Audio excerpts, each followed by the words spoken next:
Bonsoir à toutes et à tous, chers téléspectateurs, et bienvenue à cette autre édition de Chantier Politique, votre rendez-vous hebdomadaire d'analyse et de décryptage de l'actualité politique nationale et internationale. Ce soir, nous parlons de crise anglophone. Depuis le début de cette crise dans les régions du nord-ouest et du sud-ouest, plus de 600 000 enfants n'ont pas eu accès à l'éducation en raison de son interdiction par les groupes séparatistes. Selon un rapport rendu public par l'UNICEF, 80% des écoles ont été fermées du fait de cette crise, 74 détruites et plus de 300 élèves et enseignants enlevés depuis le début donc de la crise dans les régions du nord-ouest et du sud-ouest Cameroun. À 19 jours de la rentrée scolaire 2019-2020 dans les établissements primaires et secondaires sur l'étendue du territoire national, la probabilité d'une reprise dans cette partie du pays reste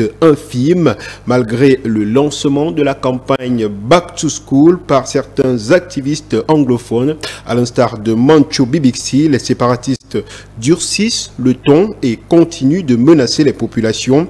Y a-t-il péril sur la rentrée scolaire en régions anglophones au Cameroun? On tentera d'y répondre tout au long des 90 minutes qui vont suivre, et nous parlerons également des consultations électorales à venir, notamment des élections législatives municipales, mais surtout régionales. Comment est-ce que les partis politiques dits de l'opposition comptent-ils affronter la machine RDPC?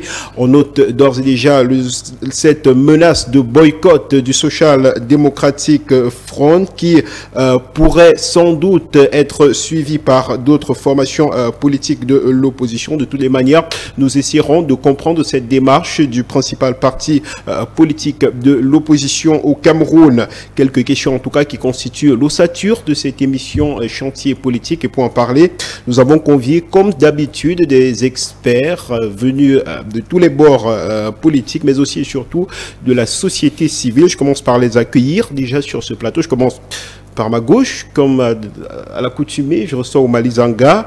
Bonsoir, cher monsieur. Bonsoir, bonsoir à tous nos téléspectateurs. C'est toujours un plaisir pour moi de me retrouver pour discuter des problèmes de la République, des problèmes politiques, pour que nous puissions trouver des solutions. Alors, on rappelle que vous êtes le président de la section OJRDPC dans le Fundi 2. Bien évidemment, voilà. Je représente la tranche jeune. Vous êtes sans savoir que chez nous, il y a l'OJRDPC, il y a l'organisation des femmes et l'organisation des jeunes qui généralement... Mais c'est un parti aussi, on accuse souvent d'être un peu trop envahi par les vieux, entre guillemets. Est-ce qu'il y a de la relève au sein du RDPC aujourd'hui? Déjà, c'est une fausse... Vous dites qu'on accuse, c'est une rumeur. Ouais. Je voudrais déjà relever que c'est une fausse rumeur. Je voudrais vous faire un petit dessin. Vous savez, dans une maison, il y a un père, il y a une mère, mais il y a généralement un ou plusieurs enfants. Donc, poser la question de savoir s'il y a de la relève, relève quand même d'une sorte d'intrigue.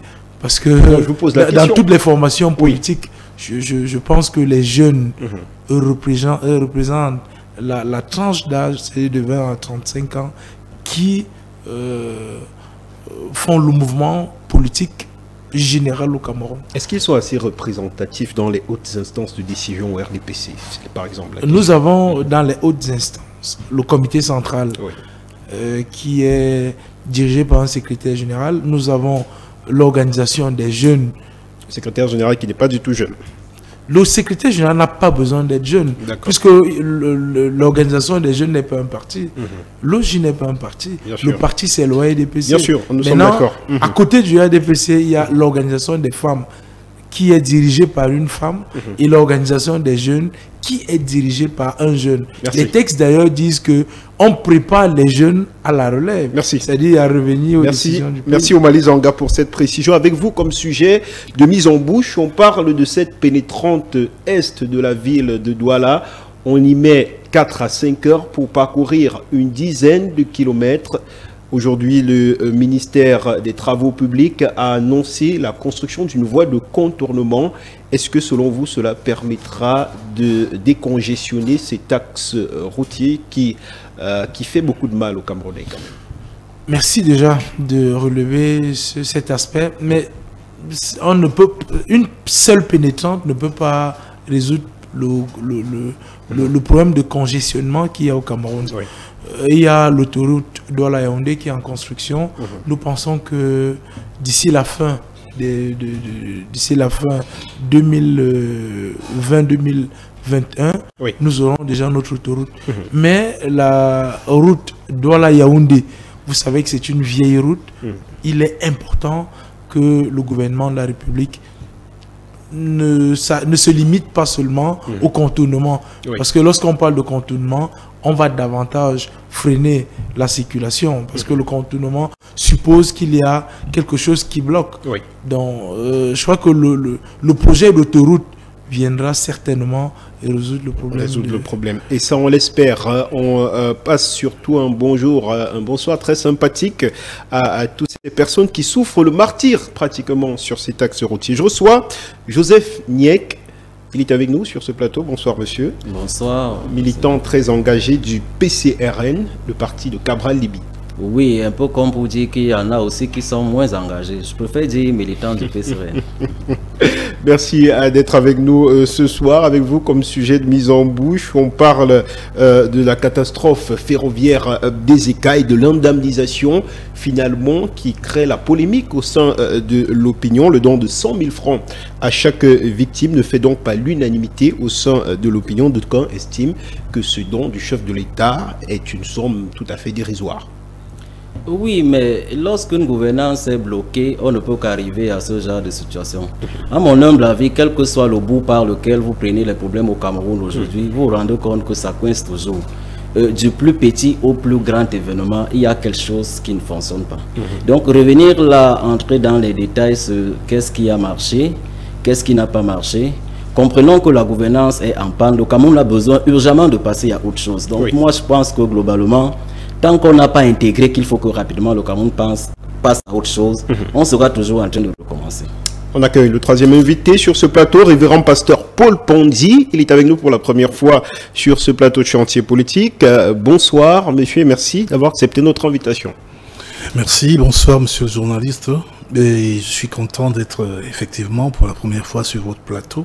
Et j'adresse mon bonsoir ce soir aux enfants de la rue et à ceux-là que certains ont complètement jeté à la poubelle.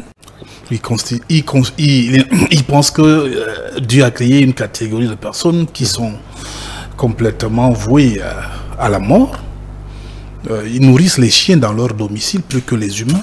Donc j'adresse mon bonsoir aux enfants de la rue ce soir. Moi je suis leur ami.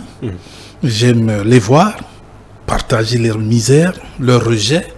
Et puis au-dessus de tout, qu'ils pensent que le Dieu incréé, qui est propriétaire légal de l'existence, les aime également. Et je pense également à tous les hommes et femmes qui souffrent dans la planète Terre. Ils ont également mon bonsoir ce soir. Je les adresse mon bonsoir. Ils ont sans doute très certainement reçu votre bonsoir. Je rappelle que vous également, vous êtes un observateur averti. Vous intervenez en tant que citoyen camerounais aussi sur cette question ô combien importante pour le devenir de notre nation. Avec vous, on parle de ces délestages récurrents dans la ville de Yaoundé désormais. Cela pourrait durer 3 à 6 mois. Comment est-ce que vous vivez ces coupures d'électricité? Déjà, c'est pas moi seul qui les vis, mais toutes les populations camerounaises, pas seulement Yaoundé ou à Douala, toutes les populations camerounaises souffrent avec ces multiples sociétés qui distribuent l'énergie électrique dans notre pays depuis c'est pas soit les indépendances. Mais je dois avouer que c'est un problème qui gêne parce que effectivement, il y a beaucoup de dégâts que cela cause souvent au niveau de ceux-là qui emmagasinent des marchandises dans les réfrigérateurs, des congélateurs, des chambres froides et que sais-je encore. Et même ceux-là qui ne sont même pas propriétaires de ce genre d'activités, le simple citoyen, comme vous dites, on paye parfois les quittances. Moi, j'avais baptisé une fois cette société qu'on appelle Eneo. Je l'ai baptisé Eneo Néant, parce que ils ne foutent rien, ils ne font rien pour aménager. Parce que j'étais frustré. Vous avez bien fait de me poser cette question. Je suis arrivé en tant que missionnaire dans une localité et puis j'avais trouvé une vieille femme. Oui. Qui a sa case et qui n'avait même pas d'appareil, comme on cite là maintenant, pas de réfrigérateur, elle n'avait que l'ampoule, mais on lui avait présenté une facture de 55 000. Elle me disait, moi en tant que pasteur, qu'est-ce que je peux dire à cette société pour qu'elle change? Parce que, voyez-vous, les gens payent l'obscurité. Oui. C'est-à-dire, tu es dans le noir, mais à la fin du mois, il y a même des zones actuellement, essayez d'enquêter, où il y a pratiquement pas de lumière, qui sont même non loin de Yaoundé, je ne vais pas les citer. Où il n'y a pratiquement pas de lumière, mais parfois à la fin du mois, certains reçoivent des factures néants. Moi, je les appelle comme ça, vraiment qu'on m'excuse, mais c'est une société. Et il faut même déjà, je pense au niveau de ces acteurs politiques, ces activateurs politiques, de proposer qu'il y ait une autre société pour distribuer. Parce que vous voyez un peu le problème de la téléphonie. Aujourd'hui, qu'il y a 3 opérateurs ou 4 opérateurs de téléphonie mobile, les Camerounais font le choix. Oui. Il faudrait au moins 3 sociétés de distribution d'énergie au Cameroun. Et là, le Camerounais sera un peu à l'aise. Ça, c'est une adresse vraiment aux autorités. Qu'on mette une fin au monopole. Au monopole de Néo, parce qu'ils ne font rien. Ils font rien pour les pauvres. Merci, révérend pasteur Paul Pondy. C'était votre première prise de parole également sur ce plateau. On prend cette légère transition et on se retrouve derrière pour démarrer avec les échanges.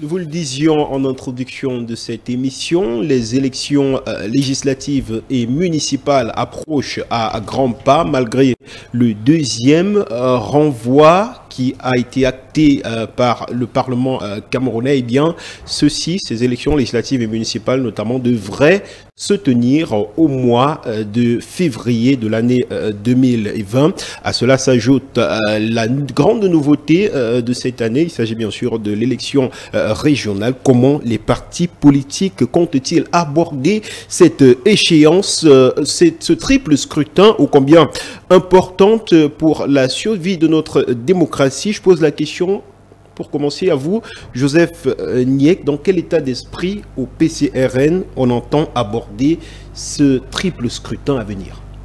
Oui, c'est une question pertinente dans la mesure où le parti politique n'existe que parce qu'il veut arriver au pouvoir. Oui. Et le pouvoir se situe à multiniveaux. Donc on a le pouvoir local, le pouvoir régional, le pouvoir national. Oui. Mais je dois vous avouer que malgré qu'on se prépare de tous les jours, mais il y a quand même une crainte. Parce que lorsqu'on regarde la manière par laquelle les choses sont faites ces jours au Cameroun, trop de crises, trop de frustration, on a l'impression d'arriver à un énième report d'ici le mois de février. Mais qu'à cela nous tienne, nous travaillons à prendre à exercer le pouvoir. Donc nos combats se situent à 3 niveaux. Au niveau interne, au niveau national en termes d'action engagée avec les autres acteurs politiques de la place, mais aussi dans le sens d'offrir aux populations locales le meilleur des projets politiques. Mais tout cela passe d'abord par les inscriptions sur les listes électorales. Vous allez vous rendre compte que le président du PCN, Cabral Libi, a depuis bientôt 2 mois lancé l'opération Ouragan, qui consiste pour les populations camerounaises en âge de voter, d'où qu'elle se trouve, de se faire inscrire sur les listes électorales. J'avoue que quand j'arrive à ce studio, je sors du terrain dans l'Union Ekele, où nous sommes en train de procéder au ratissage. Parce que ça ne sert à rien d'aller aux élections sans électeurs. Lorsqu'on regarde la majorité électorale au Cameroun, on se rend compte que le fichier électoral camerounais aujourd'hui doit avoir sensiblement 15 millions d'électeurs. Mais les chiffres publiés tout récemment avec Elecam, nous tournons encore à peine autour de 7-8 millions d'électeurs. Donc il faut vraiment encore faire inscrire le double de chiffres d'ici 2 semaines qui nous restent. Donc, vous avez l'impression que le message passe sur le terrain? Oui, disons que c'est compliqué. Parce qu'il faut dire que l'activité, cette dynamique, cette démarche, j'allais dire, a également été entreprise pour l'élection présidentielle. Qu'est-ce qui va changer aujourd'hui? En zone rurale, on a moins de problèmes. C'est vraiment en zone urbaine que ça ne va pas. On a comme l'impression que c'est la population la plus éduquée au Cameroun qui nous pose trop de soucis. Peut-être parce que lorsqu'on a fréquenté, on se croit le monopole de tout savoir. À telle enseigne que vous parlez aux Camerounais, ils disent, bon, mais est-ce que les jeunes peuvent se sacrifier comme cela pour rien? Donnez-nous d'abord notre part avant qu'on ne s'inscrive. Donc, on peine dans les zones rurales, mais qu'à cela ne tienne, on continue avec les efforts de tout le monde. Mais ce qui est sûr, on doit comprendre que si nous tenons au changement au Cameroun, il faut d'abord qu'on s'inscrive sur les listes électorales. En tout cas, dans le sens du PCN, la guerre ne pourra exister que lorsqu'on aura épuisé tout ce qu'il y a comme voie démocratique. Et pour nous, les élections restent la voie démocratique. Il faut y participer malgré tout ce qu'on a comme limite en ce qui concerne le code électoral. Alors, et à ce sujet, oui. Oui, allez-y, terminez. Oui, je voulais dire à ce sujet, parallèlement aux inscriptions sur les listes électorales, nous menons aussi des activités qui vont dans le sens de voir le code électoral amélioré d'ici les élections. C'est vrai qu'on nous fait le reproche de ne pas trop parler du code électoral. Mais dans notre stratégie, les inscriptions sur les listes électorales se terminent le 31 août. Nous aurons donc de septembre à la convocation du corps électoral au mois de novembre, assez d'énergie pour nous investir suffisamment pour la bataille en ce qui concerne la révision du code électoral pour améliorer les conditions de vote. Merci. Omali Zanga, vous êtes du Rassemblement démocratique du peuple camerounais. La majorité présidentielle qui au niveau des communes, mais aussi du Parlement, est en majorité un peu de manière obèse. Comment est-ce que vous vous préparez pour cette nouvelle consultation devant le peuple avec la nouveauté des élections régionales? Est-ce que c'est un combat gagné d'avance d'après vous? Vous avez vu par exemple la mobilisation de Cabral Libi et de ses partisans à inscrire davantage de personnes sur les listes électorales. Cela devrait vous faire peur quand même. Oh, à peur, je dirais non. Je voudrais déjà féliciter le parti du jeune Cabral qui se déploie à faire inscrire les jeunes. Parce que vous êtes sans savoir qu'en 2018, lors de l'élection présidentielle, ces jeunes ont tout fait de dire qu'ils avaient gagné. Pourtant, ils n'étaient même pas inscrits. Donc, c'est déjà une avancée que de les faire inscrire. Maintenant, pour ce qui est de notre parti, vous savez, une élection n'est jamais gagnée d'avance. Dire qu'elle est gagnée d'avance serait quand même une autre occasion pour l'opposition de dire que l'élection est gagnée d'avance. Non, l'élection n'est pas gagnée. Nous la préparons. Tel que c'est parti. Il y a par exemple les revendications qui ont été portées non seulement par le PCRN, mais d'autres partis politiques de l'opposition, notamment la modification consensuelle du code électoral. Disons que j'ai suivi avant-hier, après le congrès du SDF, parce que c'est le SDF qui a dit officiellement qu'il pensait qu'il fallait repousser la date pour qu'on essaye de résoudre la crise. Mais ce qu'il faut également comprendre, c'est que le SDF, ma foi, est resté quand même un parti régional. Donc vous pouvez comprendre la difficulté du SDF à ne pas participer aux élections, parce que la base majoritaire du SDF se retrouve dans les régions du nord-ouest et du sud-ouest. Donc c'est normal. Mais maintenant, pour les autres partis d'opposition, je crois qu'il faut qu'ils nous démontrent qu'ils sont capables de gagner une élection. Parce que le tout n'est pas de contester. Maintenant, pour ce qui est du code électoral, je discutais encore avec un au cas du MRC qui m'a soufflé il n'y a pas très longtemps que les mouvements qu'ils font ces jours, ce n'est même plus pour l'élection présidentielle, mais c'est pour pousser le chef d'État à changer le code électoral. Je lui dis non, un pays ne fonctionne pas comme ça.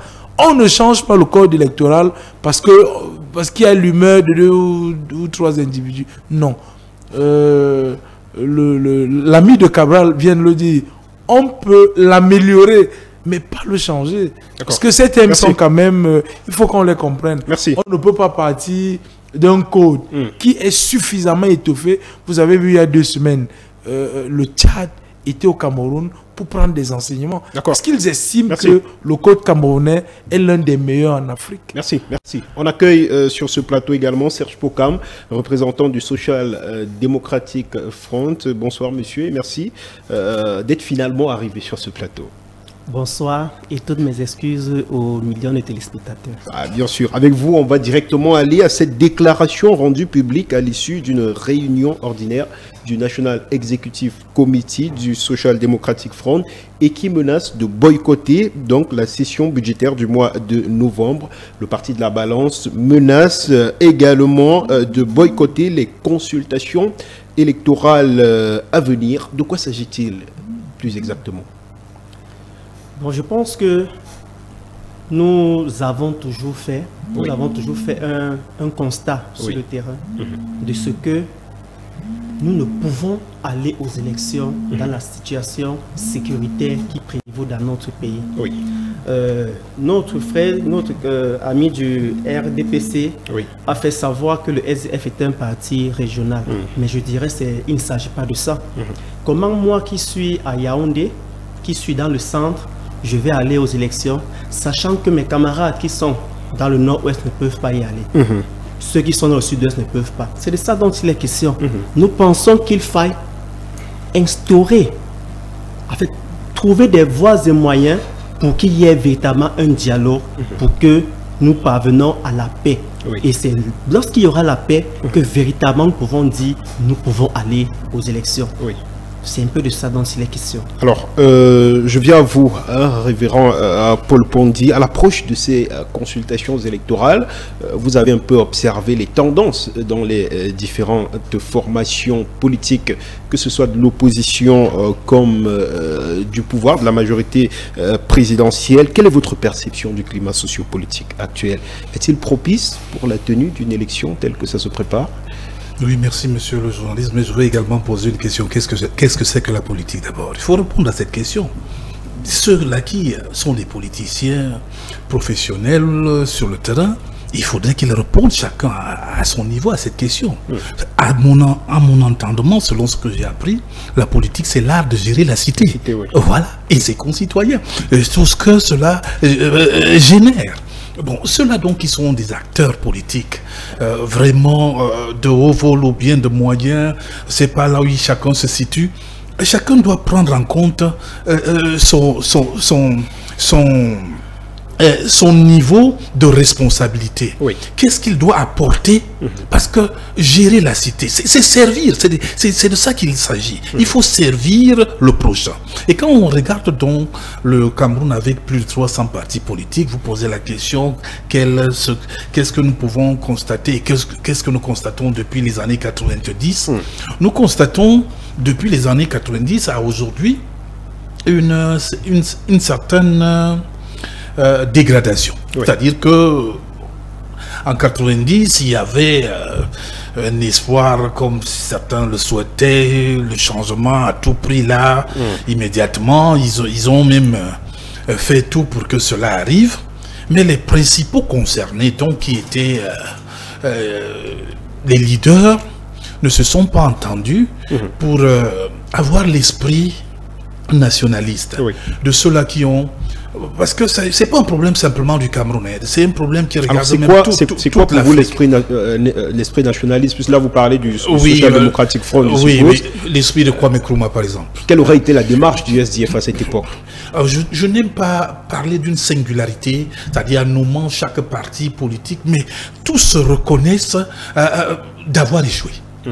D'avoir échoué, il faut le dire comme ça, parce que le mouvement nationaliste, c'est quoi? C'est ce que les Oumyobé ont impulsé en Afrique. Les Kwame Nkrumah, quand le Ghana accédait à l'indépendance, souvenez-vous, en 1957, Kwame Nkrumah a dit que lui, tout ce qu'il avait, c'était pas les intérêts du Ghana, mais c'était les idées de tout le continent, c'est-à-dire l'unité de l'Afrique en créant les États-Unis d'Afrique. Revenons sur le contexte camerounais. Quand on revient donc dans le contexte camerounais, par rapport aux années où la démocratie, le multipartisme a encore eu accès à être véritablement une vie de la cité, c'est-à-dire qu'il y avait autorisation, c'était plus les cachettes, c'était... Bon, à partir de ce moment-là, ces regroupements qui se sont faits, et puis le SDF que vous avez cité a vraiment gagné le cœur de beaucoup de Camerounais à ce moment-là, parce qu'il y a eu mort d'hommes, et ça, nous déplorons ça. Il faudrait pas, après une marche qu'ils ont lancée, il y a eu au moins 6 morts, et puis ça a déclenché ce que ça avait déclenché, la sympathie et tout ça que vous connaissez. Mais c'est pas ce que nous voulons pour une démocratie. Nous, on veut une démocratie dans le Cameroun au niveau de chaque peuple ou bien de chaque ethnie, que les Camerounais s'acceptent. C'est-à-dire il faudrait l'amour. Moi je dis souvent, le problème du Cameroun, c'est un problème de déficit général d'amour. C'est-à-dire qu'un déficit généralisé à tous les niveaux, parce que le Cameroun ne se retrouve pas face à son frère qui est effectivement de l'autre bord, dans le même esprit. Ils ne partagent pas le même langage, ils ont des points de vue divergents, ce qui est bon, bien parce que on ne peut pas être, même si on est des jumeaux, on va avoir des divergences de vues, mais il faudrait s'aimer au niveau de la sincérité des cœurs. Et c'est là où il y a problème, monsieur le journaliste. D'accord, on a compris, merci. Merci à vous, Joseph Niek. Nous sommes un peu, nous courons aussi un peu derrière le temps parce que nous avons plusieurs sujets à l'ordre du jour ce soir. Alors, comment est-ce que vous accueillez-vous cette décision du Social Democratic Front qui menace pratiquement de ne pas prendre part aux différentes consultations électorales à venir?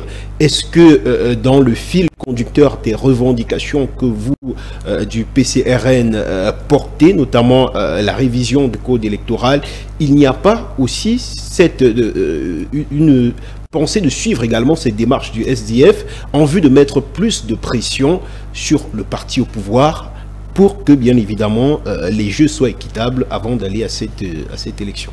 Oui, permettez-moi, avant de répondre à votre question, de ne pas partager toujours la position de mon père Pondi sur la question de l'échec de l'opposition. Vraiment, lorsque nous voyons les fruits qui ont été engrangés par ces partis-là, notamment le SDF, on doit parler d'échec. Ils n'ont peut-être pas atteint l'objectif, celui de prendre le pouvoir au sommet. Mais beaucoup de choses sont faites aujourd'hui du fait de la bataille du SDF. Maintenant, revenons donc sur la question proprement parlée. Et moi, quand on dit le SDF a lancé un mot de boycott, je ne pense pas qu'il faut qu'on soit le meilleur intellectuel au monde pour qu'on comprenne cela. Ce n'est même pas le boycott. Le SDF n'a pas de choix. Je vais un peu m'expliquer. Allez-y. Nous savons jusque-là que le bastion du SDF, c'était principalement 3 grandes régions. L'Ouest, le Nord-Ouest et le Sud-Ouest. L'Ouest, aujourd'hui, avec l'arrivée du MSC, cet électorat a migré pour le parti MSC. Ce qui reste donc au SDF comme base, moi, je ne peux pas parler d'un parti régional, mais chaque parti a toujours besoin d'avoir une base. Elle peut être tribale, mais dans le sens positif. Elle peut être régionale, elle peut même être générationnelle. Donc il se trouve tout simplement que du point de vue d'une lecture historique en termes de sociologie politique, on va se rendre compte que le SDF a pour base ou alors pour bastion jusque-là les 2 régions qui lui restent, le Nord-Ouest et le Sud-Ouest. Les conditions dans lesquelles on se trouve maintenant ne permettent pas au SDF de gagner grand-chose là-bas. Donc le SDF n'a pas boycotté, pour moi, pour une lecture normale. Le geste que le SDF pose, ils sont tout simplement en train de dire au président de la République que tant que le Cameroun, du moins ces 2 régions-là ne sont pas pacifiées, on ne peut pas aller à l'élection. Est-ce que ce n'est qu'une bataille du SDF, ces 2 régions? Mais j'étais même en train de vous dire, dans le terme de mon propos, que nous, au PCRN, on est inquiets. Je vous dis, le gouvernement est en panne. Cette élection, telle que les choses sont pensées, et avec le délai de temps qui nous reste, on ne pourra pas avoir une élection locale au mois de février, même l'année prochaine. Pour moi, si on me dit qu'est-ce qu'il faut faire, tout ce que je peux demander aux amis du RDPC avec leur gouvernement, c'est de démissionner, d'ouvrir une transition pour pacifier le pays, parce que toutes les entreprises engagées jusque-là ne tiennent pas. Vous avez un président de la République ou alors un chef d'un parti politique qui est fatigué et très mal entouré. Ça fait donc qu'il n'évolue que d'échec en échec. Moi, j'ai été vraiment désagréablement surpris ici qu'un jeune se réduise à dire que dans notre parti politique, il y a un compartiment pour femmes, un compartiment pour jeunes. Il est d'ailleurs allé plus loin en disant que dans une famille, il y a un père, il y a une mère, il y a les enfants. Là, il y a une stratification. Ça donne l'impression que les jeunes n'ont pas accès à un certain nombre de responsabilités du vivant du père. C'est ce que ça signifie. C'était le ferment à partir duquel on forme la jeunesse. Et là, ça existe nulle part au monde dans des pays sérieux. Russie, il y a toujours... La Russie n'est pas un modèle de démocratie. Sarkozy a été président des Omali Zanga, je vous en prie, permettez qu'il termine. Il y a toujours un savant dosage entre jeunes et anciens, mais créer les ruptures, les typologies dans un parti politique, et c'est ça le réel problème du RDPC aujourd'hui. Le RDPC est en panne pour un problème de renouvellement générationnel, et ça bloque finalement tout le pays. Alors, donc à notre niveau, ce n'est même pas un problème de boycott, mais on est inquiet. Alors je vous pose la question de manière directe. Le PCRN participera-t-il à cette élection si les conditions d'une élection libre et transparente ne sont pas réunies dans les régions du nord-ouest et du sud-ouest? Non, mais disons que nous sommes dans des batailles politiques. Vous pouvez avoir, parce que lorsque vous parlez des conditions doivent être réunies, ça suppose la modification du code électoral. Ça suppose aussi le retour à une situation plus stable. Mais si vous entendez ce que je vous dis, il n'y a pas d'élection envisageable, quel que soit le bord politique auquel on appartient au Cameroun, sans pacification du pays. Voilà. Il faut retourner au dialogue. Il faut libérer tous ceux-là qui sont pris dans le cadre d'un certain nombre de crises. Donc on doit comprendre que si le dialogue n'est pas impulsé, il y a de fortes chances que vous ne participez pas au scrutin. Je vous dis que si le dialogue, si le pays n'est pas pacifié, il n'y aura pas élection. On vous a compris, merci. Maintenant, il y a aussi un aspect du code électoral, parce que il y a un certain nombre de partis politiques qui estiment que si le code électoral n'est pas modifié, ils n'iront pas aux élections. Nous pensons qu'il faut, les efforts sont à fournir, et que ce code électoral, malgré qu'il ne soit pas bon, il ouvre aussi les failles. Si on a une masse électorale importante, si on vote, on surveille le vote, il y a possibilité d'arriver au changement. Donc pour nous, comme le gouvernement est totalement aveuglé, ce qui reste aux partis d'opposition, c'est de se mettre ensemble, chacun en se donnant les possibilités dans sa zone. Parce que nous, on a imaginé 3 scénarios. Non, on y reviendra sur cette question de mise en commun des on va participer si l'essentiel des conditions sont réunies. Voilà. Omali Zanga, je vous donne la parole. Joseph Niek vous a donné un conseil tout à l'heure, peut-être de démissionner. Je ne sais pas ce que vous y répondrez, mais... Pour l'intérêt du pays, voilà. Le RDPC libère le plan.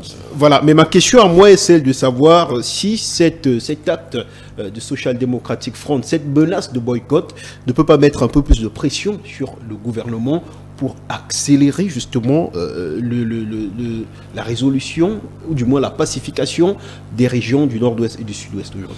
Non, je pense que M. Joseph n'y a qu'à commencer par répondre à cette question en habillant un peu la réponse.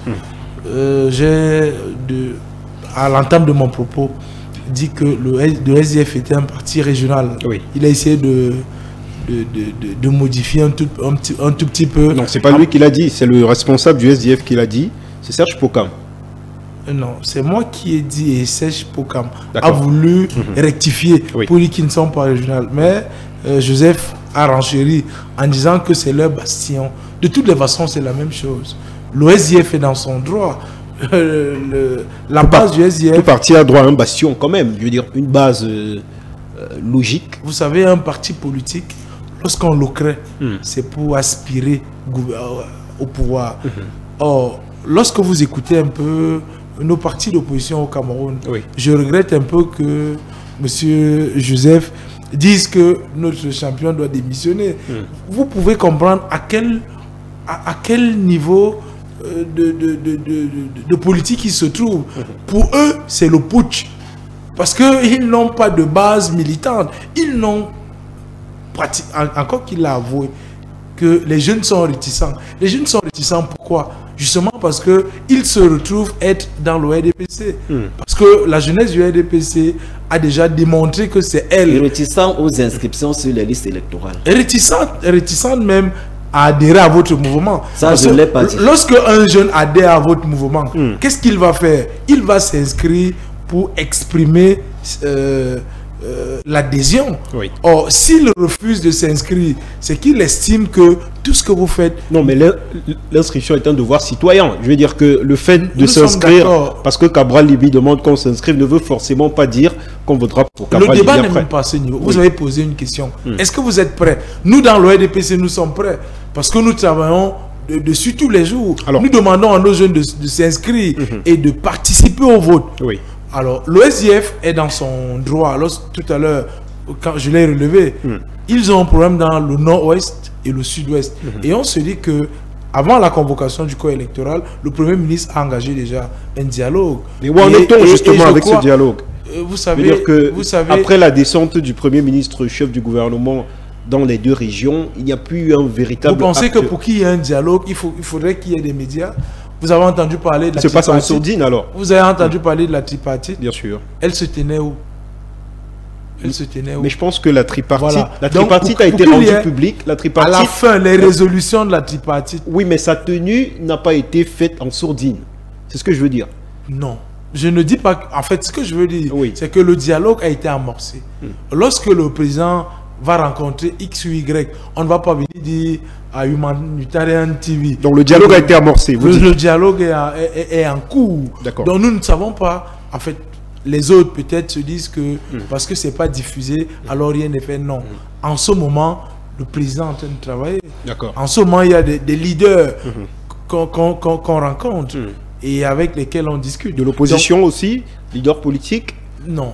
Moi, je voudrais revenir sur la question. Parce qu'il faudrait qu'on soit sur la ligne éditoriale. D'accord, allez-y. Vous avez posé une question. Est-ce qu'ils sont prêts? Oui, ils ne sont pas prêts. Ils ne sont pas prêts justement parce que peut-être que le parti est jeune. Peut-être qu'au niveau du SDF, la base militante n'est pas prête. À notre niveau, nous sommes prêts. Et je crois qu'en tant que citoyens camerounais, nous devons être prêts pour aller à cette élection. Parce qu'il y a la loi. Il y a peut-être l'humeur du parti. Alors, je pose la question, je vous repose la même question qu'à Joseph Niek. Irez-vous aux élections dans les conditions actuelles? C'est-à-dire que vous avez des régions du nord-ouest et du sud-ouest qui sont presque devenus un chaudron où sévit depuis depuis plusieurs mois déjà la crise dans ces deux parties du pays. Est-ce qu'une élection libre et transparente peut se tenir dans ces conditions? Une élection libre et transparente au Cameroun peut se tenir, et même dans le nord-ouest et le sud-ouest. Seulement, tout le monde ne va pas voter. Pourquoi? Parce qu'il y a quelques délinquants qui sont en brousse. Mais je voudrais vous dire une chose. Lorsque vous regardez la configuration du nord-ouest et du sud-ouest en ce moment, est-ce que vous pensez que réellement il y a encore un problème? Parce que nous sommes partis des revendications corporatistes et autres. Je crois que jusqu'ici, beaucoup de choses ont été faites.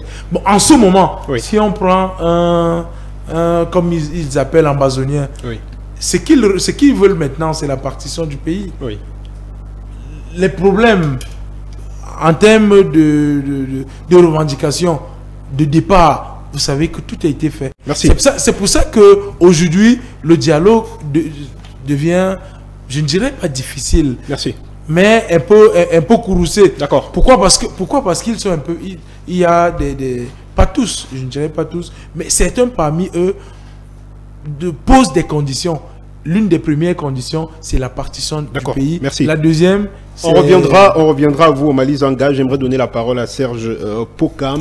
Est-ce que finalement, on ne peut pas dire tout simplement qu'à travers ces décisions, le chairman a succombé aux exigences des ambazoniens? On rappelle qu'il a été kidnappé à 2 reprises et les exigences de ces derniers étaient bien évidemment d'appeler ses députés ainsi que ses conseillers municipaux à se retirer de leurs fonctions.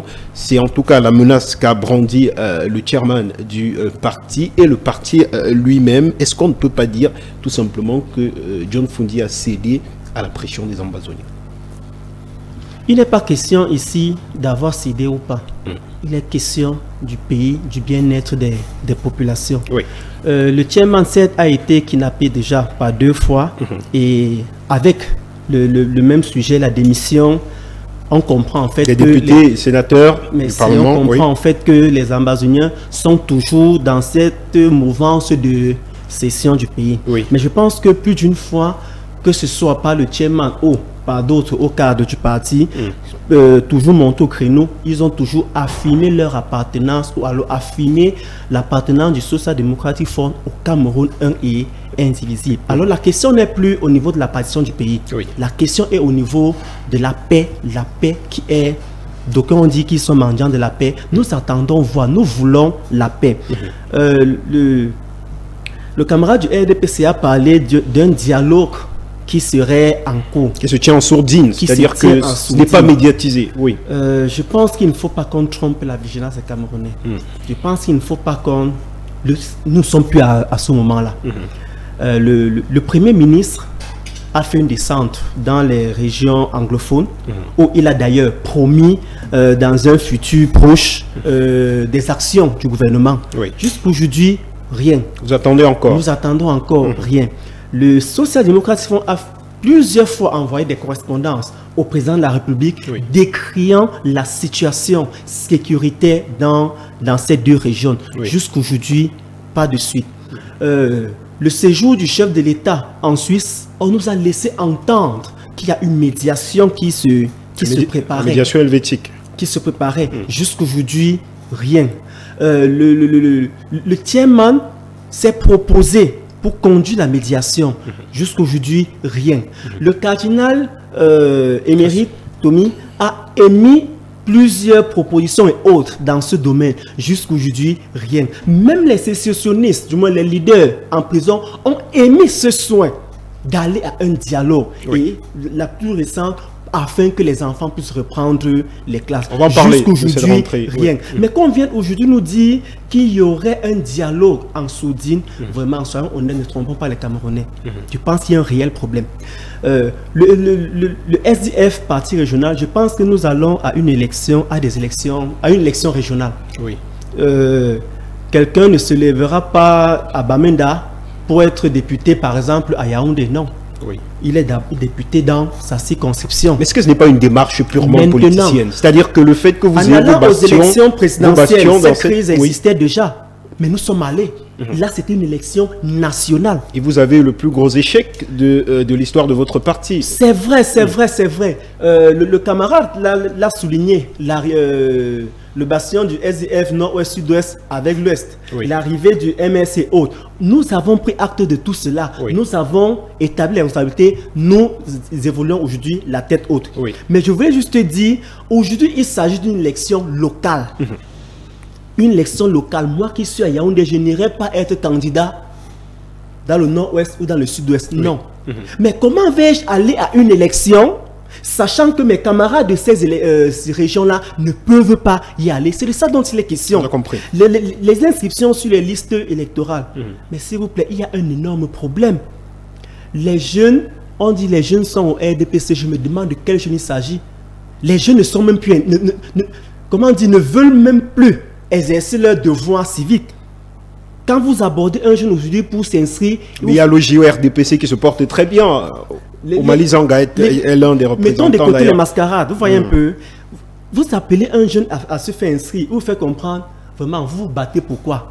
Laissez le père la faire. Vous allez tout faire. Ce sera toujours lui. D'accord. Là, il ne faut pas réfléchir de midi à 14 pour comprendre en fait de quoi il est question. Merci. S'il faille aller aux élections, s'il vous plaît, le Social Democratic Front est prêt pour les élections. Merci. Mais maintenant, il y a un problème sécuritaire et il faille que le chef de l'État, qui a d'ailleurs déclaré la guerre aux sécessionnistes, qui puisse lui-même s'investir pour que nous retrouvons la paix. Joseph Niek, 30 secondes. Réaction. Oui, je ne voudrais pas, autour de ce plateau, jouer au jeu de M. Zanga, qui pense que chaque fois qu'on parle de transition, c'est un putsch. Parce que qui dit putsch dit coup d'État. Je m'inspire, je suis content qu'autour de ce plateau, on ait au moins le pasteur Pondi, qui est de la société civile, qui a tenté de demander d'abord quelle est l'appréhension que les politiciens ont de la politique. Pour nous, c'est tout simplement l'art de gouverner, de travailler pour l'intérêt général des populations. Chaque fois qu'un responsable politique aux affaires estime que, ou bien réalise que ce qu'il est en train de faire ne va plus dans ce sens, il est de bon ton qu'il démissionne s'il se définit comme patriote. Lorsque vous faites seulement le bilan des 10 mois, depuis la réélection du président Paul Biya à la magistrature suprême, vous vous rendez compte que rien n'a bougé. Mais vous avez 6 ans, 7 ans encore à passer avec la même personne, le même gouvernement. C'est donc dans le sens patriotique que le parti politique pour la réconciliation nationale demande au président Paul Biya et à son gouvernement de démissionner parce que devenu totalement incapable de satisfaire aux moindres besoins des populations du Cameroun. Il faut qu'on avance, qu'on passe à autre chose. C'est un pays pour tous les Camerounais et il faut que ça se travaille pour que les Camerounais cessent de souffrir. Donc c'est cette précision que je voulais faire. On vous a compris. Révérend pasteur Paul Pondy, au regard de tout ce qui se dit, est-ce qu'il ne faut peut-être pas penser d'abord à un retour à la paix dans ces 2 régions du Cameroun? Est-ce que la tenue d'un scrutin dans les autres parties du pays ne contribuerait pas à légitimer, par exemple, l'idée de la séparation? C'est-à-dire que cela donnerait un argument supplémentaire à ces personnes qui prônent la division du Cameroun pour que les populations puissent se rallier à leur cause. Est-ce qu'il ne faut pas commencer d'abord par... merci, monsieur le journaliste. Je pense que là, maintenant, vous allez permettre au moins que je développe quelque chose. Allez-y, allez-y. Bon, merci. Déjà, je reviens à mon propos. Je disais qu'ils ont échoué, les politiques, depuis 90. Je le disais pourquoi? Parce que déjà en 90, peut-être qu'ils n'étaient pas acteurs majeurs de la politique. La somme des députés de l'opposition changeait le Cameroun, changeait la donne. Oui. Mais au sein de cette opposition, d'autres ont vendu leurs députés au RDPC. Donc ça veut dire que nous assumons les propos que nous tenons. Nous sommes effectivement témoins de cette histoire. On ne peut pas, les faits sont sacrés, on ne peut pas les changer. Donc je dis et j'assume que l'opposition du Cameroun, il n'y a pas eu des... Il n'y a plus eu de Kwame Nkrumah là, il n'y a pas de Ernest Ouandji là-dedans. Ce n'est plus la même chose. Je suis content de mon frère, de Cabral Libi, qui a vraiment l'enthousiasme et même le mérite de pouvoir être un grand acteur. Et dans le classement, il y a ça également, il y a des entrepreneurs politiques, il y a des activateurs. Quand il y a mésentente entre les deux, il y a quelque chose qui ne va pas. Il faudrait déjà chercher qu'il y ait une union sacrée au niveau de ces classes-là. Il y a des classes au niveau. Bon, maintenant, revenons à cette question essentielle que vous avez posée, monsieur le journaliste. Je crois que nous ne devons pas faire sur les plateaux de télévision un langage de bois. Nous ne devons pas endormir les Camerounais quand il y a problème, quand il y a péril à la demeure, il y a des morts. Si nous sommes sur le plateau aujourd'hui, ce n'est pas pour que la situation reste telle qu'elle est. Il faudrait qu'il y ait changement. Il faut éviter des frustrations dans un pays. Déjà, l'idée de créer une république imaginaire dans Bazouni, je voudrais que, avec le temps, les cinéastes et tout montent des grands films avec ces titres par rapport à cette époque que nous traversons pour enseigner. Ce sera dans le but d'enseigner. Mais nous rejetons complètement l'idée de diviser le Cameroun. Bien sûr, nous sommes tous unanimes sur ce plateau d'ailleurs. Ce n'est pas possible. Personne ne peut imaginer ça et penser qu'il est sérieux. Déjà, même ceux-là qui prônent cela, il faudrait qu'ils disent aux Camerounais, c'est ce qu'ils ne disent pas. C'est-à-dire les 2 régions, le nord-ouest et le sud-ouest, représentent le PIB, c'est 6%, les 2 régions. Et il faut dire ça aux Camerounais, c'est 6% seulement. Et les 94%, c'est le reste du Cameroun. Quand nous avons vu le Soudan du Sud, ou le Soudan, se diviser, le Soudan occupe quel rang dans le 55 dernier? Donc si même ils sont en train de si même on épouse, si on épouse cette logique, ce n'est pas possible. Donc nous demandons à ce qu'il y ait plus de frustration. Il y a des problèmes internes qui sont à dénoncer également. Souvenez-vous, il y a eu une année ici, je parle même à celui qui est du RDPC pour qu'il relaie ce discours. Parce qu'ils mettent souvent ce président dans des faits vraiment qui n'honorent pas le pays. Vous voyez, ils ont fait mentir le président récemment en disant que la Coupe des Nations, tout était fin prêt. Et maintenant, jusqu'à date, maintenant, on est en train de créer encore, même en 2021, on dit que l'Algérie se positionne maintenant parce qu'il y a autour des gens qui ne sont pas patriotes, qui ne mettent pas souvent l'intérêt. Comme j'ai dit, maintenant, la politique, c'était l'art de gérer la cité. Ils ne mettent pas les intérêts de la nation avant. Ils mettent leurs propres intérêts. Et qu'est-ce qui se passe donc? Il y a eu une année ici, il faut dire ça aux Camerounais, on a formé des militaires. Et à la fin de la formation, on a rejeté au moins 600 militaires. Et je tenais encore ce discours, je tenais encore ça récemment d'un haut cadre de l'armée. Ces gens-là, ils sont recrutés par quoi? Par qui? Par l'État imaginaire d'Ambazonie. Et pour combattre maintenant leur nation. Quand même on a eu à découvrir peut-être qu'ils avaient des faux documents et tout, on pouvait simplement les contrôler, peut-être les mettre gendarmes premier niveau ou bien deuxième niveau, pas les rejeter dans la société des gens qui ont été formés par l'argent du contribuable camerounais et qui sont maintenant certains, je suis sûr, sont utilisés pour ces sales besognes. Donc voilà des choses, quand on dit que il y a frustration souvent, il faut éviter ce genre de frustration. Merci. Maintenant, quand on revient, est-ce qu'il peut y avoir école ou pas? Il faudrait qu'il y ait école. Oui, on en parlera. La question de la rentrée scolaire, on en parlera dans la deuxième partie de cette édition. Oui. Est-ce qu'il peut y avoir élection dans ce contexte, dans ces deux régions? Oui. Moi, je ne vais pas dire oui. Je vais dire qu'il faut d'abord rechercher la paix. Voilà. Il faut d'abord rechercher la paix quant à proroger les mandats de ceux-là qui sont là. Alors, la loi ne permet pas déjà. Bon, je veux dire qu'après la deuxième prorogation... Bon, trouver donc des solutions immédiates. Parce que, voilà. Toutes les solutions immédiates ne sont pas la démission, monsieur, également. Il faut être... Merci. Non, attendez que je termine. Terminez. Parce on revient à ce qu'on a dit. Nous tous, nous sommes... le but, c'est de bloquer. Nous tous, nous sommes acteurs dans la vie du Cameroun. Il y a eu des bonnes volontés comme celle du cardinal Toumi. Il voulait peut-être faire avancer les choses. Pourquoi on refuse de telles conférences? Alors, je rappelle qu'aux dernières nouvelles, cette conférence devrait normalement se tenir. Elle devait se tenir. Elle devrait se tenir. Elle devrait se tenir depuis. On ne devrait plus être là en train de supposer. Elle doit se tenir ou pas. Quand quelqu'un est volontariste, il est volontaire pour faire quelque chose, pour faire avant. C'est un blocage qui se crée dans la cité. Il faut le laisser. Et moi, c'est comme je suis en train de vous dire, je vais chuter par là. J'étais allé espionner le Boko Haram. Il faut que vous le sachiez, au Nigeria, avant qu'il n'attaque le Cameroun. Je suis rentré au Cameroun avec des éléments probants, disant que le Boko Haram devait attaquer le Cameroun, mais personne ne m'avait écouté. Personne. Je suis allé dans des ministres. J'ai rencontré quelqu'un même. Je lui racontais ce que j'ai vécu sur le terrain. Il passait son temps à fumer sa cigarette parce qu'il savait qu'il devait me mettre mal à l'aise. Je n'aime pas la cigarette. Donc je vous dis, les Camerounais se comportent parfois comme si c'était de passage dans leur pays. On vous a compris. Merci.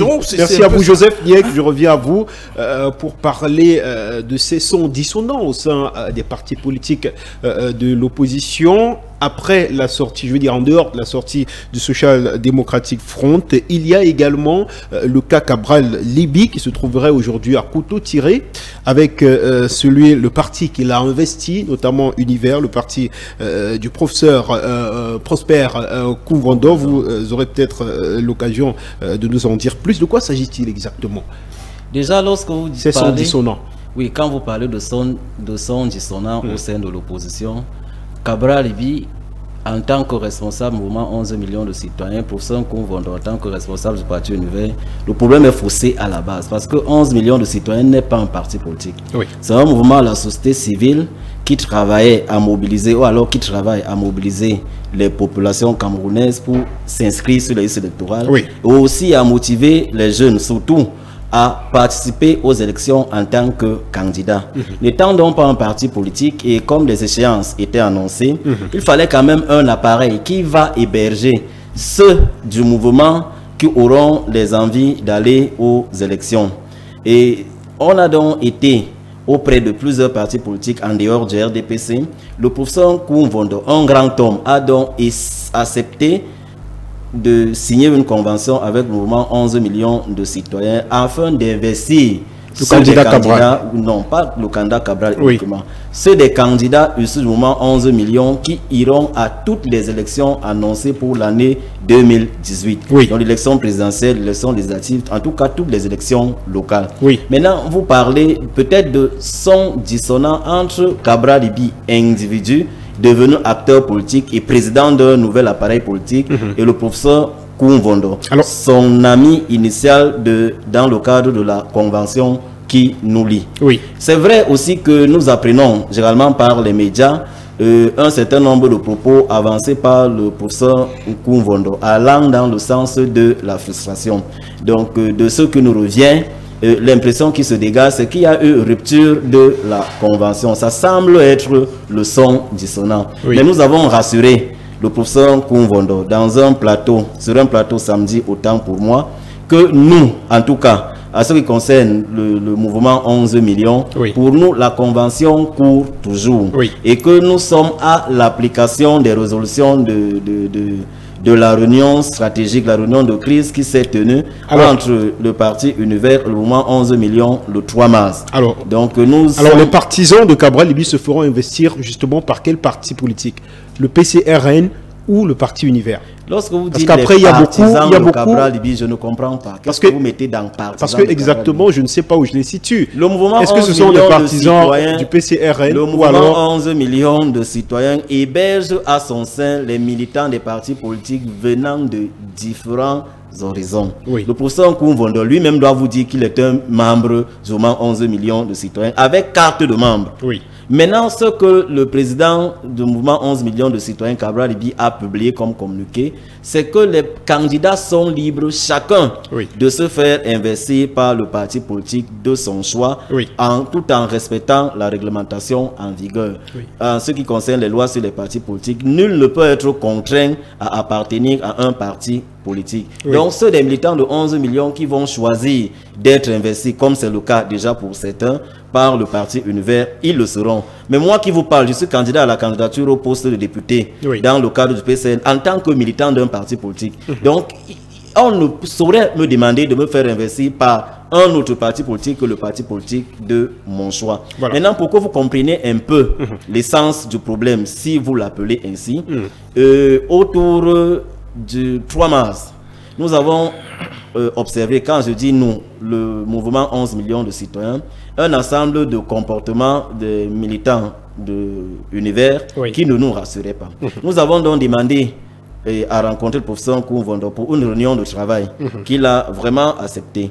Et on avait 2 points à l'ordre du jour. On lui a dit, après l'élection présidentielle, maintenant ce sont les élections locales. Nous, du mouvement 11 millions de citoyens qui voulons faire en politique, nous souhaitons qu'ils permettent qu'on devienne membre du parti Univers pour mener les activités en plein temps. Parce que ce qu'on doit savoir, la marge de manœuvre réservée au mouvement 11 millions de citoyens n'est pas la même qu'à un parti politique. Et pour nous, la politique, c'est un métier. On la fait tous les jours. On n'attend pas une élection pour aller en politique. Quand on regarde la définition d'un professionnel politique, il était donc question pour nous, après l'élection présidentielle, de repartir sur le terrain en tant qu'acteur politique pour passer aux activités préparatoires aux élections. Le deuxième point donc à l'ordre du jour, c'était le fait pour Cabral Libye non seulement de devenir membre du parti Univers, mais aussi d'intégrer le directoire, parce qu'on a échangé, on estimait que la carrière politique qu'il a aujourd'hui ne peut plus lui permettre de vivre en divagation. Il est normal qu'il soit dans un appareil, pas forcément comme président, mais qu'il puisse quand même siéger autour du comité de décision pour pouvoir aussi donner son point de vue.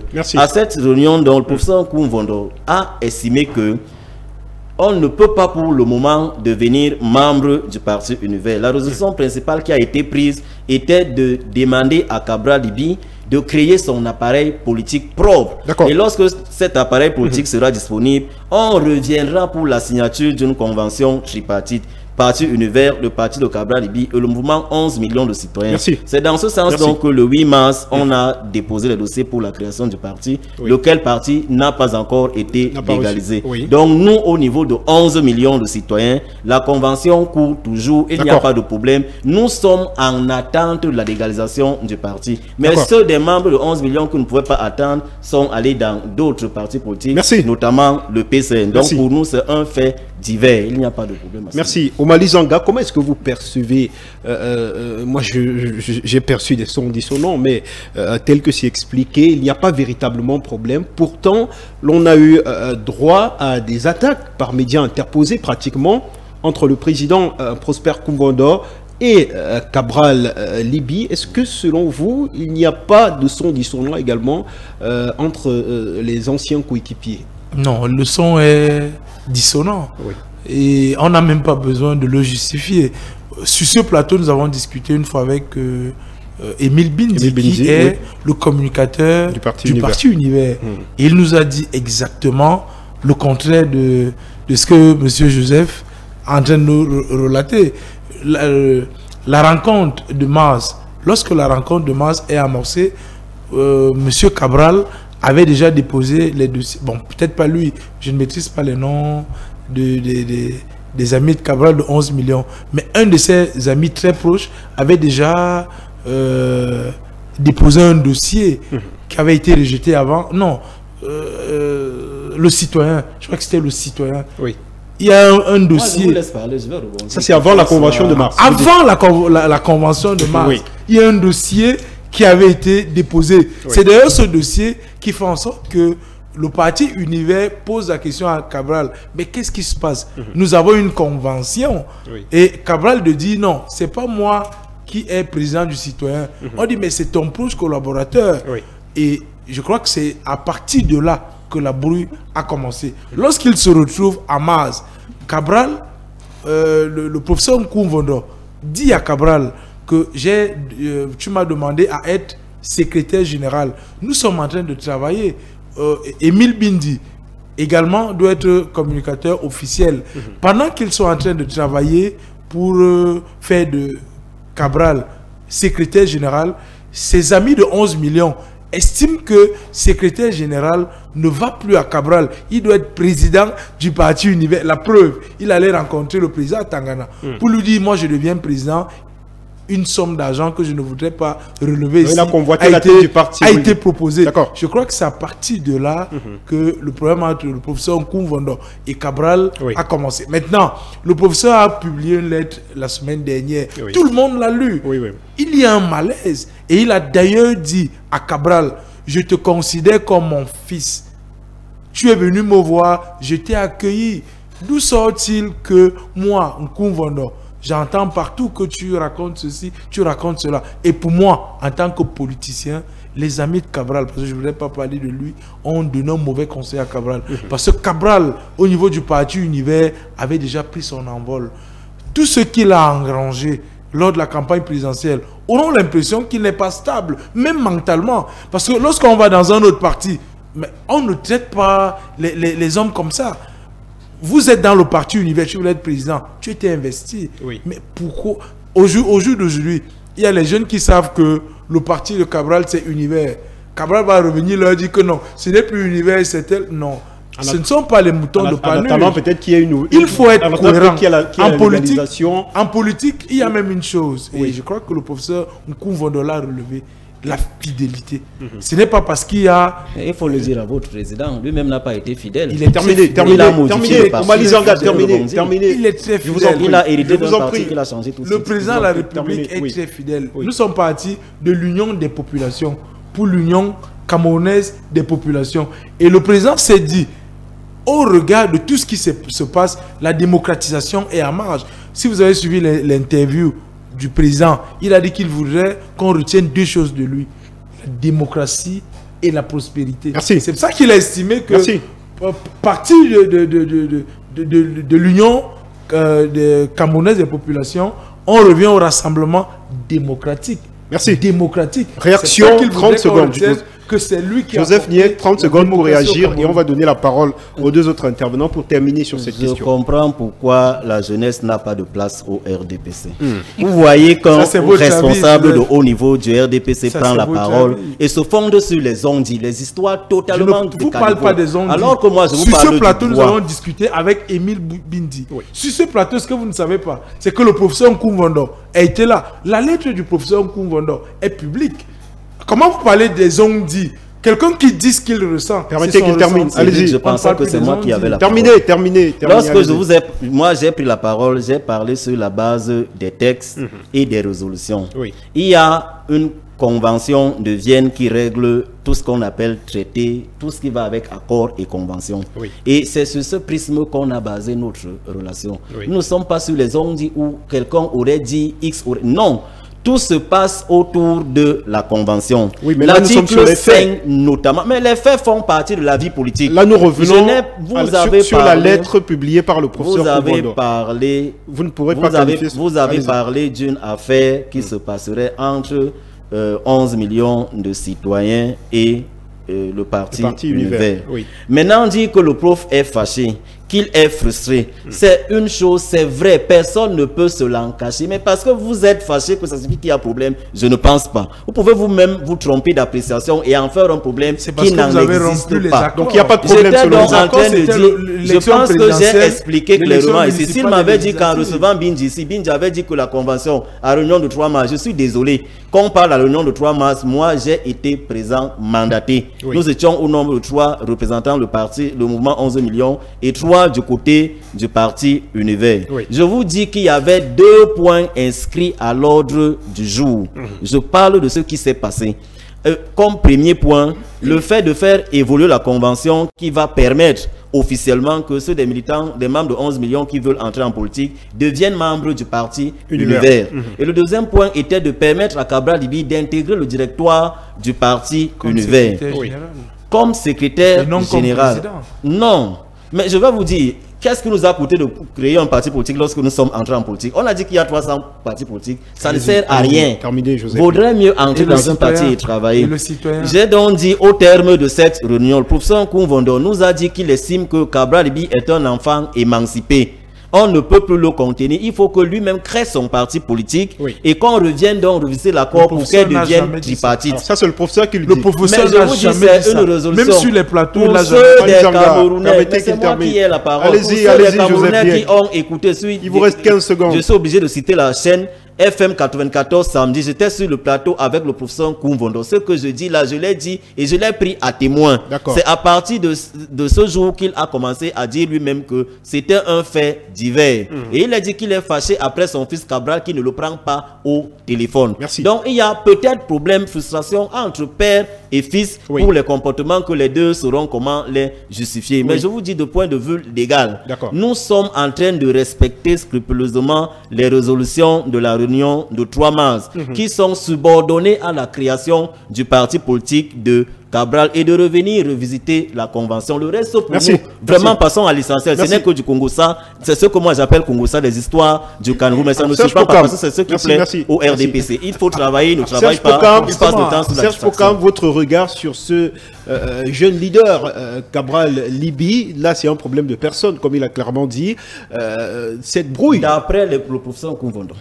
Cette brouille entre le professeur Koumvondo et Cabral Libby, comment est-ce que vous, du SDF, vous percevez d'abord la qualification des faits tels que ça allait aujourd'hui, mais son évolution? Est-ce que vous pensez qu'avec cette dynamique, l'on est parti, par exemple, pour une coalition des forces de l'opposition pour cette prochaine élection dont nous parlions, législatives, municipales et régionales?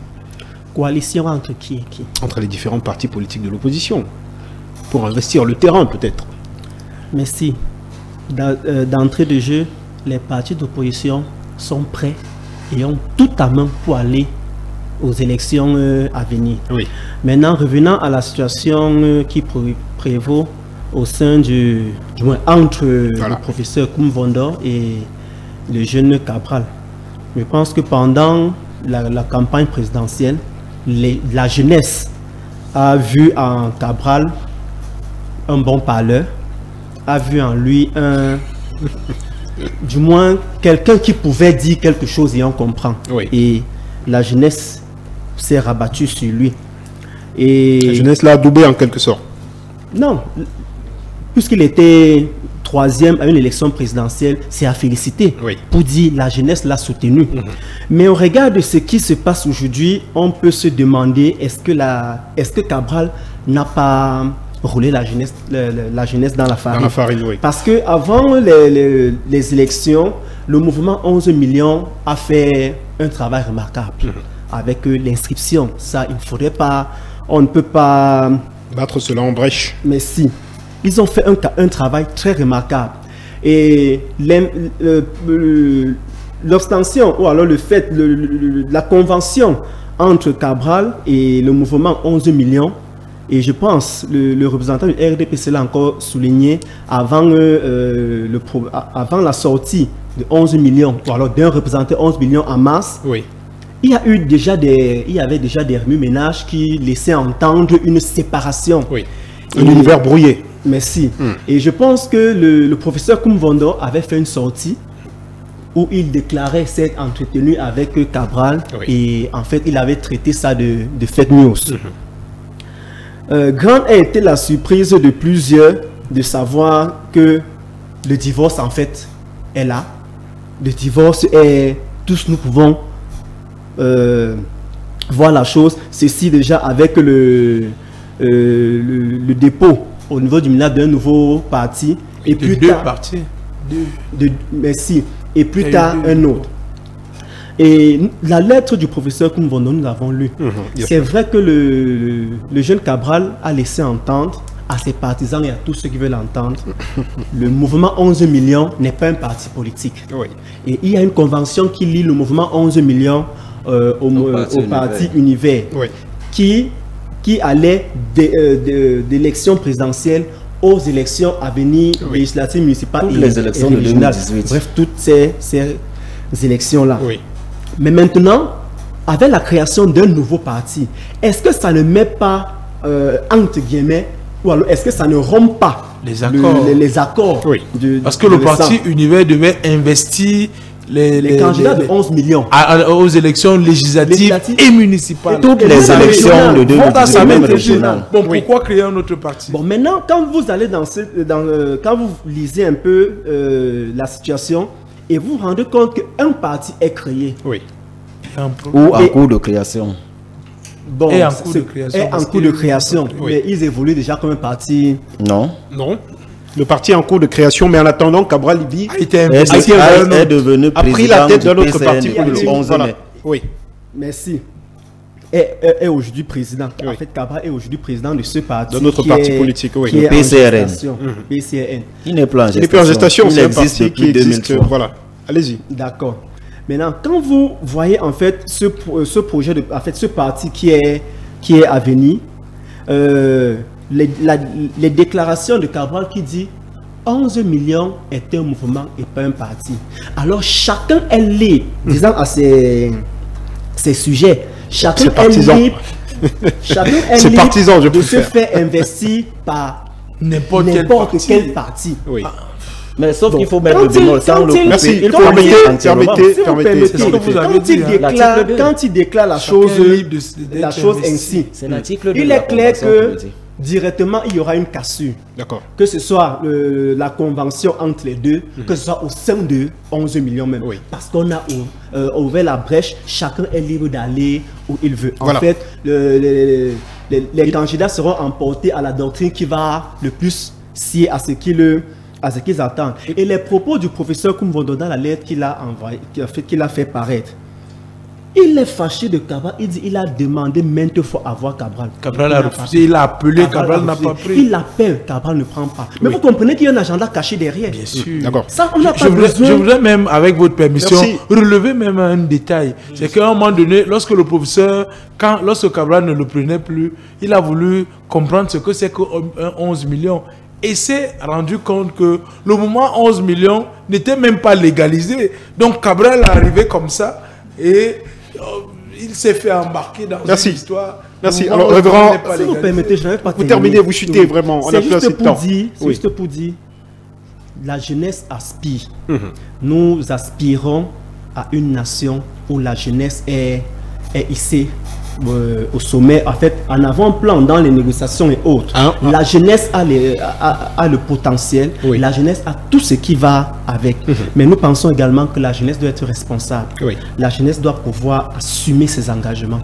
C'est facile de dire, bon, je vais, mais il faut bien s'investir pour aller jusqu'au bout de tout traité ou alors tout engagement que l'on a pris. Vraiment, Pasteur Pondy, il aurait peut-être été plus facile pour Cabral Libye de poursuivre au sein du parti Univers, tel que vous observez cette opposition, réunit-elle toutes les conditions pour venir à bout du RDPC? Oui, bon, quand on est dans un chapitre comme celui-ci, vraiment c'est un chapitre de faits divers, comme on le dit, parce qu'on a des vrais sujets à débattre. Mais ce que je peux relever simplement, c'est que M. Koumvondo, je ne l'ai jamais rencontré, mais l'ayant écouté à plusieurs chaînes déjà, comme il s'exprime, très bien d'ailleurs, c'est un grand professeur, on sent de l'honnêteté dans ses paroles. Bon, également maintenant, M. Cabral Libye, qui est lui, je ne me le cache pas, il représente l'avenir du Cameroun. Moi, je l'aime. Donc, tout ce que je peux souhaiter entre les deux, c'est que comme ils se reconnaissent, l'autre est papa, l'autre est fils, qu'ils refassent la paix. Donc, c'est pas le plus important pour nous. Vraiment, laissons ça comme ça. N'essayons pas de mettre l'huile encore sur le feu. D'accord. C'est pas ça. On prend une légère transition et on se retrouve derrière pour parler de ce dernier sujet à l'ordre du jour. Il nous reste exactement 15 minutes, monsieur. Chacun aura l'occasion de dire son mot sur la rentrée scolaire dans les régions du Nord-Ouest et du Sud-Ouest. Courte transition et on se retrouve derrière.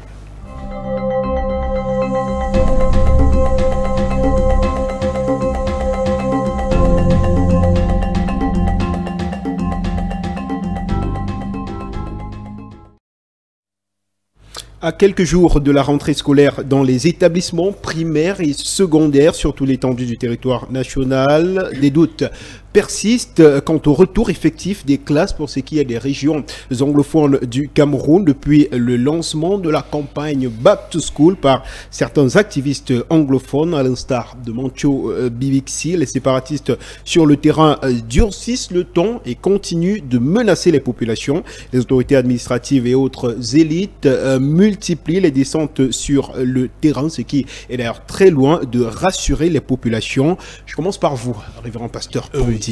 La rentrée scolaire, c'est dans 19 jours exactement. Est-ce que vous pensez, est-ce que vous avez l'impression qu'elle pourra se tenir de manière claire dans ces deux régions du Cameroun qui, depuis 2016, souffrent d'une crise sécuritaire sans précédent? J'aurais voulu que vous me posiez la question d'une autre façon. Est-ce que la rentrée est possible effectivement dans ces deux régions dans le contexte actuel? Allez-y. Bon, je dis, si quelque chose de sérieux est fait dans ces deux régions, autant pour moi, la rentrée scolaire est possible. Et quand je dis quelque chose de sérieux, c'est quoi? C'est-à-dire qu'il faut associer les populations qui sont révoltées, leurs enfants, pour assumer leur propre sécurité. Ça, c'est une proposition, parce qu'il faut aller aux propositions. Bien sûr. Les gouvernants sont là, ils peuvent relayer ça. Moi, je propose ceci. Il faudrait qu'au niveau des deux régions, on recrute au moins 500 enfants qu'on insère dans les forces de police d'une manière rapide. On leur met les tenues de police et tout, ils vont assurer la sécurité et les forces armées vont couvrir derrière. La paix revient en un laps de temps.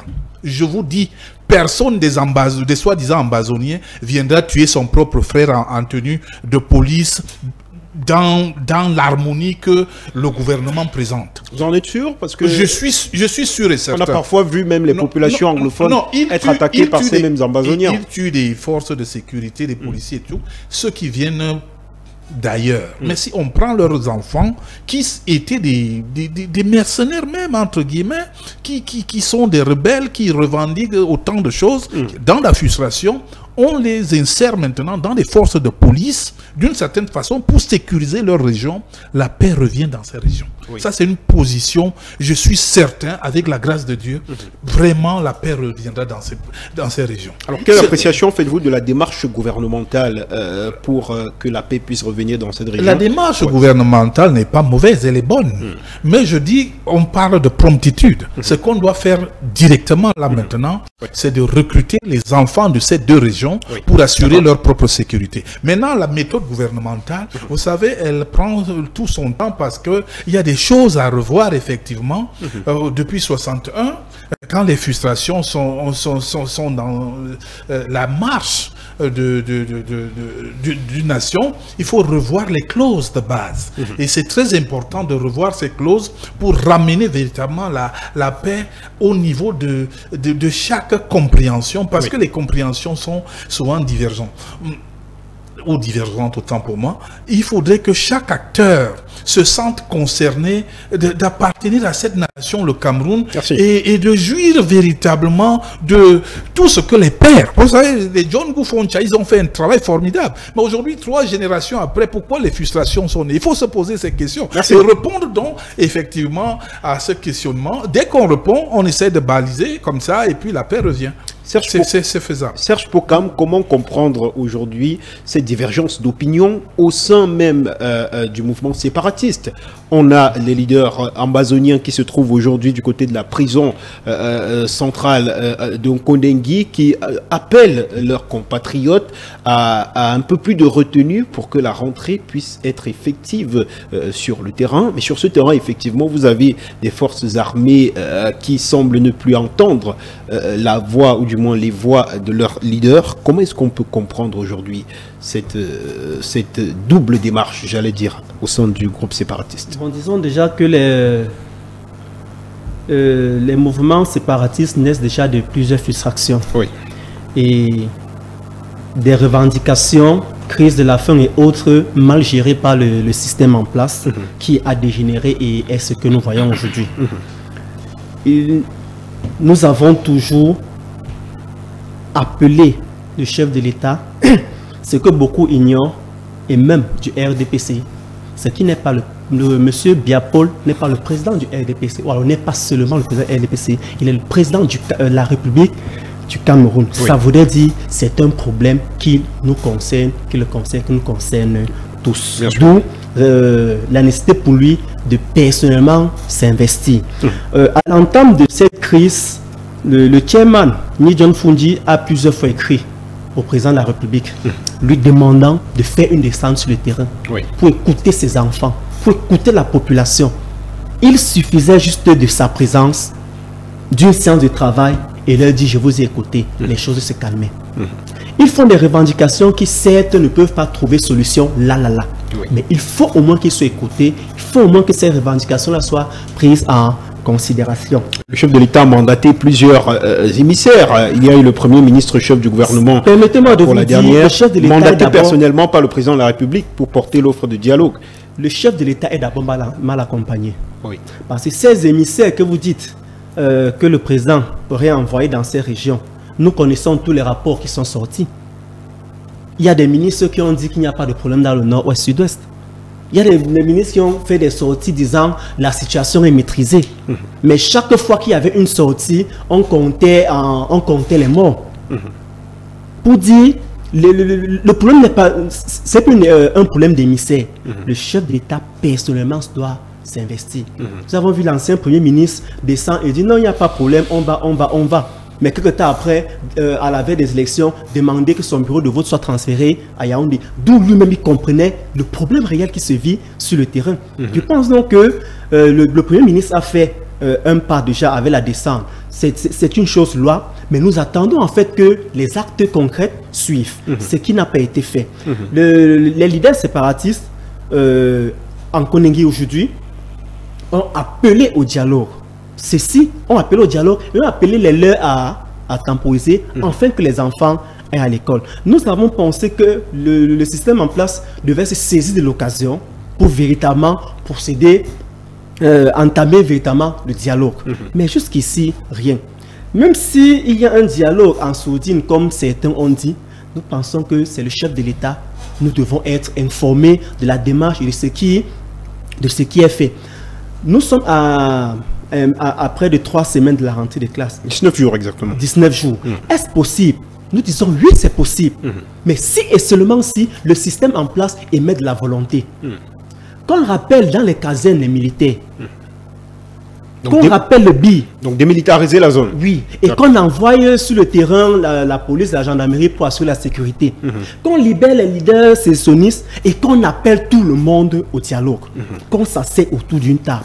Qu'on cause évidemment de quoi est-ce qu'il est question. Et ensemble, c'est un problème camerounais et nous devons être honnêtes, avoir le courage de nous s'asseoir autour d'une table, nous regarder dans les yeux et nous dire des vérités. Merci.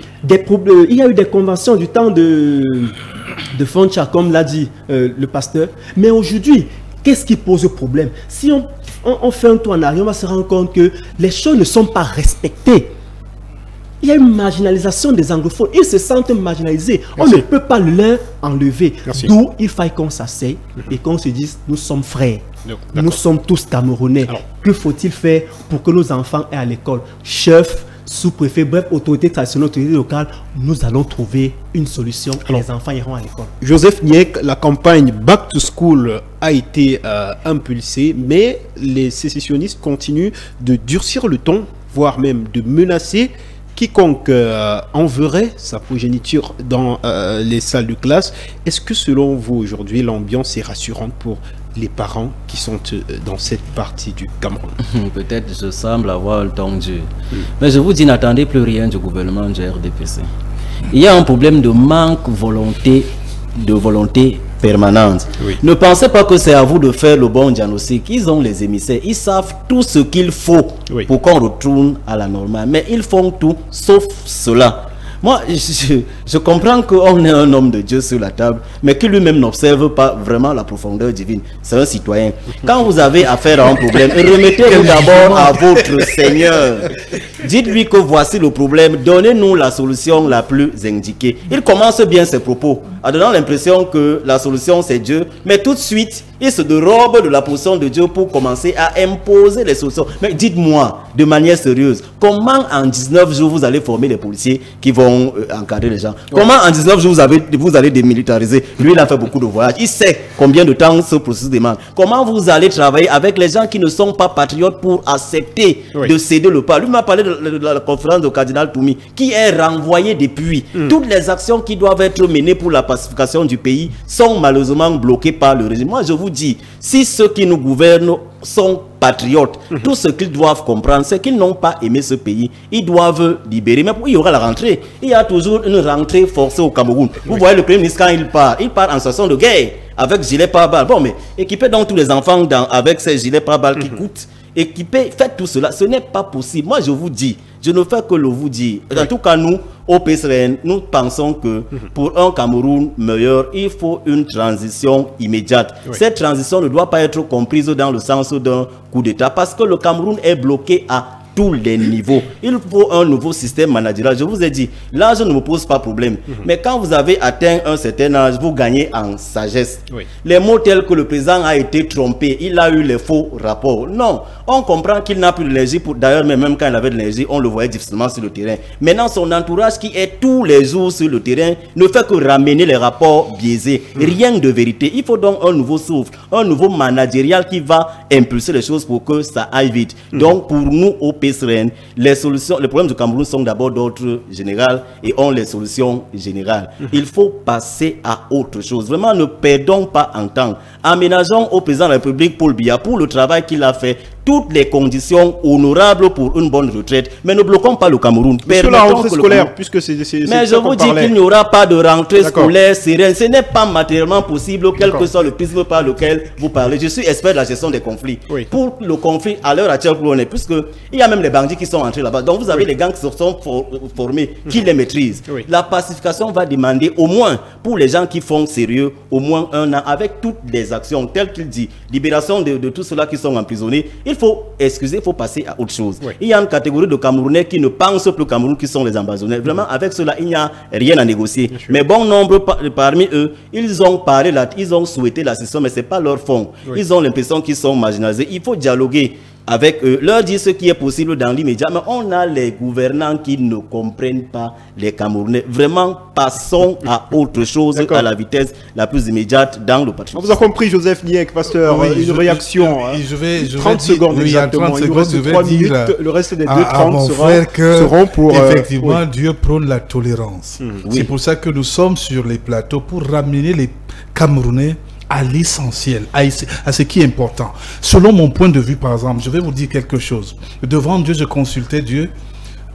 J'ai demandé à Dieu, le professeur Kamtoki est en prison, est-ce qu'il accepte ça? Dieu m'a dit que ce n'est pas bon.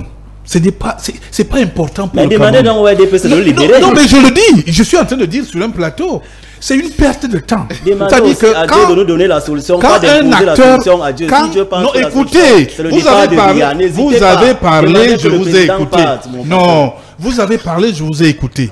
Moi, j'ai eu des émissions avant vous sur des plateaux. On m'a posé cette question. Oui. Il ne faut pas venir montrer que vous êtes peut-être plus, comme disait quelqu'un, vous avez le monopole, du cœur. Le monopole du cœur par rapport au Cameroun. On m'a posé la question un jour par rapport à ma position sur, je vais même citer le média, Sky One Radio, avec Lazare Zambo, concernant ma position avant les élections. J'avais dit que le président Biya, je vais répéter ça, pour moi, c'est un monument.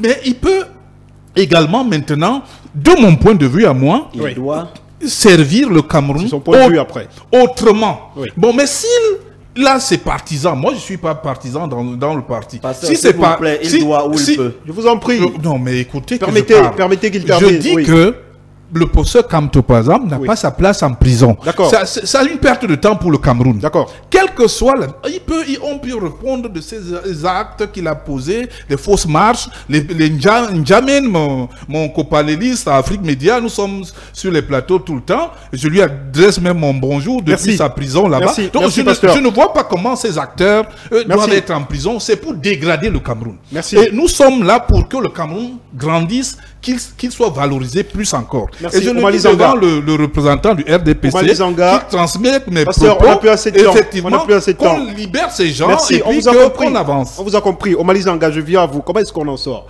à 19 jours de cette rentrée scolaire, d'aucuns semblent très pessimistes. Y aura-t-il rentrée ou pas? Je voulais déjà rassurer le pasteur Joseph et les autres que le professeur Maurice Kamto est libéré. Délibérément, il a dit qu'il ne sortait pas de prison avant les autres leaders. Mais le chef de l'État, son Excellence Paul Biya, a demandé la libération du professeur Maurice Kamto. Voilà. Donc je voudrais déjà... C'est une exclusivité que vous nous livrez. Je voudrais rassurer le pasteur.